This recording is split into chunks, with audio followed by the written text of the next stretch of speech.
सोच रही हो कि नहीं आऊंगा? ऐसी असंभव बात मैं सोच सकती हूँ? मैं तो यह सोच रही थी कि आखिर में कहीं बहुत दूर ना निकल गए हो। डर रही थी कि सभी अतिथि आ जाएंगे तो अंत में आने वाले अतिथि आप ही ना। अंत में आने वाला अतिथि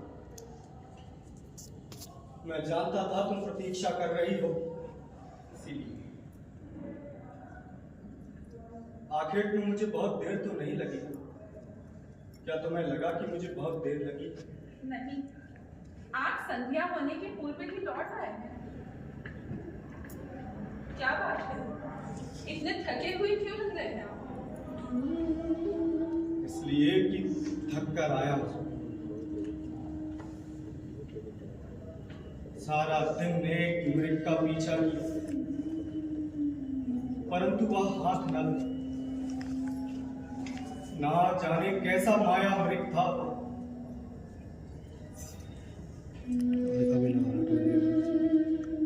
ऐसा तो कभी नहीं हुआ कि आपका आखेट आपके हाथ से निकल जाए। हाथ से निकला भी तो नहीं। सच, थकान उतनी शरीर की नहीं जितनी की मन की। मृग मेरे बाण से आहत नहीं हुआ, इससे मन को उतना दुख नहीं हुआ जितना कि इससे कि जब थक कर लौटने का निश्चय किया तो रास्ते में थोड़ी ही दूरी पर वही मृग मुझे मरा हुआ दिखाई दे गया। किसी और के बाण से आहत हुआ? नहीं, किसी के बाण से नहीं, अपनी ही थकान से मर गए। बाण से शत विशत मृग को देखकर मन में कभी कोई अनुभूति नहीं, और यदि होती भी है तो प्राप्ति की एक हल्की सी अनुभूति। परंतु बिना घाव के अपनी ही क्लांति से मरे हुए मृग को देखकर मन में ना जाने कैसा सा लगने लगा। और फिर लौटते हुए अपने आप इतना थका हुआ और टूटा हुआ सा लगने लगा। मन स्वस्थ हो जाएगा। नहीं,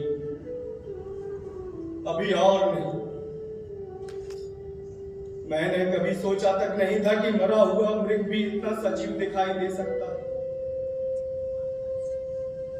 ऐसा लग रहा था कि जैसे हाथ लगाते ही आशंका से कांप उठेगा और सहसा उठकर भाग खड़ा हो। पर मैं उसे हाथ भी तो ना लगा सका। आखेटकों ने तो उसे उठा लाना चाहा, पर मैंने मना कर दिया। कह दिया कि उसे वहीं पड़ा रहने दो, उसी रूप में, मृत और जीवित। अतिथियों के आने तक शयन कक्ष में विश्राम कर लीजिए। अतिथियों के आने तक नहीं, तुमने पहले ही कह दिया था कि आज विश्राम नहीं होगा। मैंने कहा, पर तभी तुम्हारी कही हुई बात तुम्हारे लिए उतना महत्व तो नहीं रखती जितना कि मेरे लिए। यह तुम नहीं जानती। मैं नहीं जानती। जानती तो ऐसा कहती। परंतु देवी का आदेश का पानी। हाँ, मैंने तुम्हें बुलावा भेजा था। बताना चाहती थी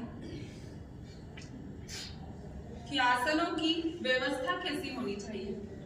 उद्यान में आसन कुछ इस तरह बिछाने होंगे कि 5-5, 6-6 लोग एक ही वृक्ष के नीचे बैठ सके। एक ही जगह जमघट इकट्ठा हो, यह मैं नहीं चाहूंगा। सुनो। और हाँ, मदिराओं की आज नए सम्मिश्रण प्रस्तुत होने वाले थे। हाँ देवी, आज मदिराओं के कुछ ऐसे सम्मिश्रण प्रस्तुत किए जाएंगे जिनका आज से पहले राजभवन में कभी प्रयोग नहीं किया गया है। और मैं एक हाँ, बात कहना चाहता था। चषक और मदिरा दोनों पास वाले उद्यान में लगवा दो। जी देवी। सारी व्यवस्था हो जाएगा, आगे सूचित कर देना। जी देवी। आप कुछ कह रहे? हाँ, नहीं, ऐसी कोई विशेष बात तो नहीं थी, परंतु मैं कह रहा था कि व्यवस्था यदि उद्यान के स्थान पर इस कक्ष में की जा इस सके। कक्ष में इतना स्थान कहाँ है कि सभी अतिथि यहाँ आ सके? उतना स्थान तो नहीं, पर फिर भी आप मदिरा लेने जा रहे हैं? नहीं, मैं इस विचार से इधर नहीं आया था। आप व्यवस्था के संबंध में कुछ बता दें। हाँ, मैं कह रहा था कि संभव है उतने लोग ना भी आए जितने लोगों के आने की हम आशा कर रहे हैं। कपिल वास्तु के राजपुरुषों के पास इस राजभवन का न्योता गया हो और उन्होंने अपने आप को कृतार्थ ना समझा हो। कोई एक भी व्यक्ति समय से आने से कभी रहा हो, ऐसा तो कभी नहीं। हाँ, अस्वस्थता या नगर के बाहर होने के कारण हो तो बात दूसरी है। मैं यही तो कह रहा था कि संभव है कुछ लोगों के लिए ऐसे कुछ कारण हो सकते हैं। सोमदत्त और विशाख देव के यहाँ मैं अभी होकर आया था। आप स्वयं उनके यहाँ होकर आए थे?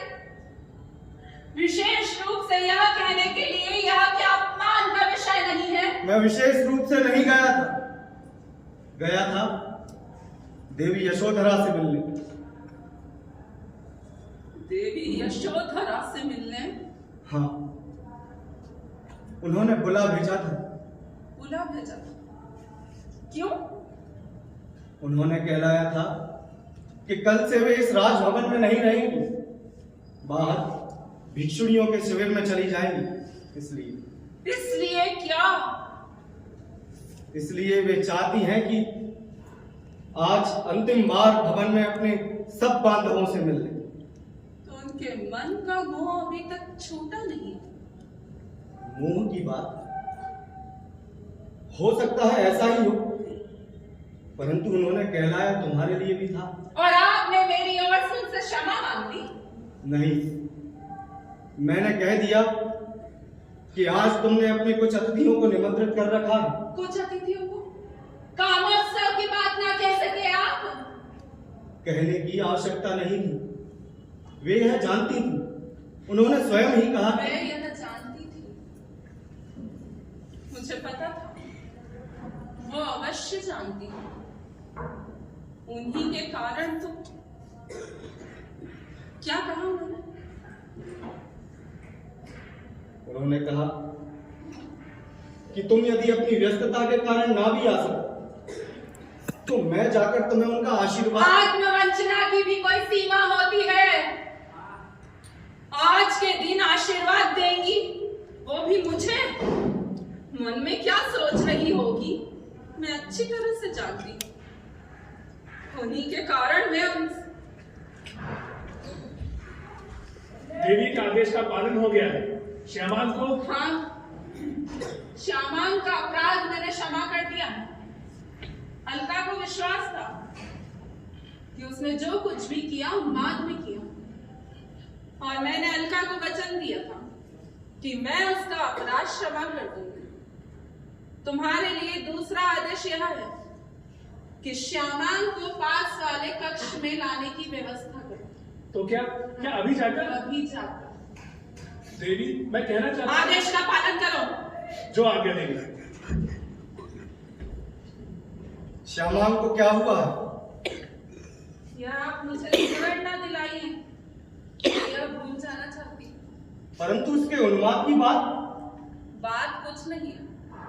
यहाँ कार्य कर रहा था, अचानक बहकी बातें करने लगा और उससे एक अपराध हो गया, परंतु मैंने उसका अपराध क्षमा कर दिया। देखो,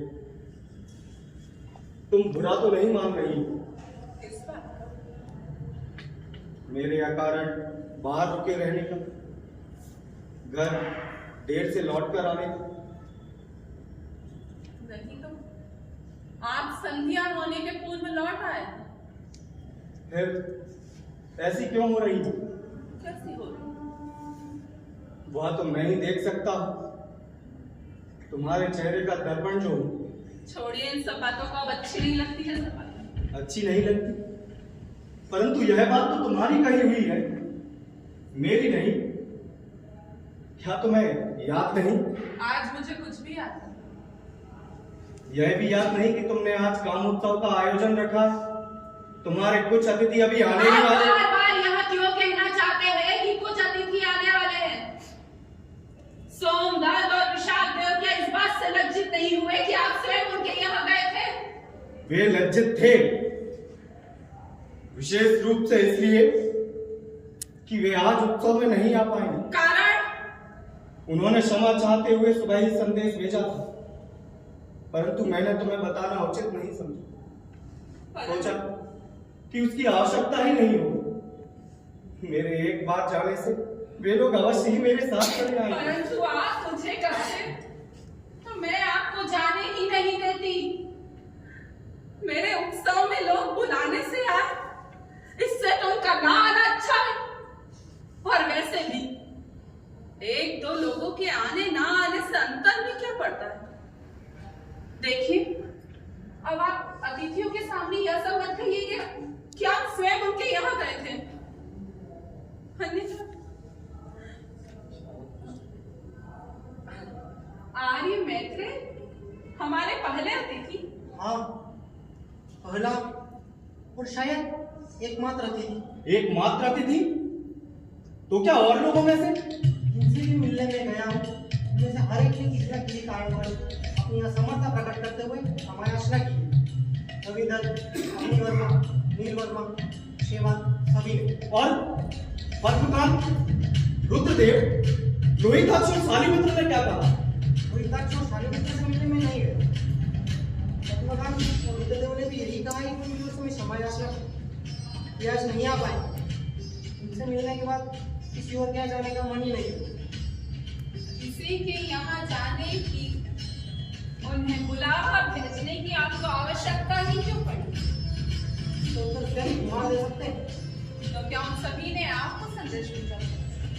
सभी ने तो नहीं, परंतु उनमें से अधिकांश लोगों ने मुझे संदेश भेजा। और आपने मुझे बताना भी उचित नहीं समझा। मैं तुम्हारे उत्साह में बाधा नहीं डालना चाहता।